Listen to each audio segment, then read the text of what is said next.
Bunso Migs Malino ipaglalaban daw ng babaeng ito hanggang kamatayan, sino siya ating kilalanin.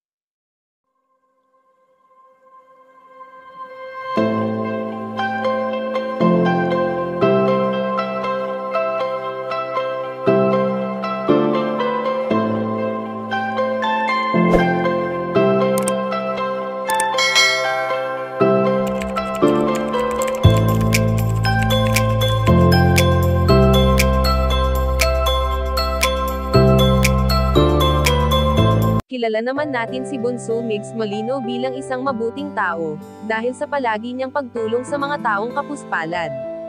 Sa ganitong ginagawa nga ngayon ng binata, ay marami ang natutuwa at the same time ay mas nakikilala siya lalo na sa tuwing nabibigyan ito ng mga parangal.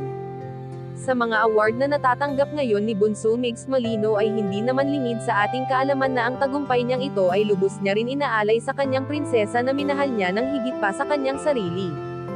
Bagamat nagtapos na ang tambalang kinakaaliwan nating lahat, ngunit sa puso ng bawat isa ay nananatili pa rin ang mga masasayang alaala na naiwan sa atin ng Mamigs. Subalit sa ngayon nga ay ayon sa aming impormasyon na nakalap na handang ipaglaban ng babaeng ito ang binata hanggang sa kamatayan, dahil sa isang screenshot ng conversation ay makikita ang labis na pagmamahal nito. Sa nasabing conversation nga ay sinabi ni Cutie Mahal na, "Magtagal kami yan, wag kayo mag-alala, kahit marami paninira kay Migs pagtanggol ko yan hanggang kamatayan."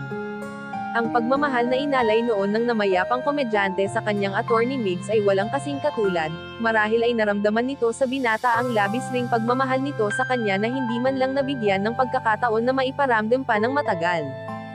Kayo mga ka-chika, anong masasabi nyo dito? Please leave the comment and don't forget to subscribe.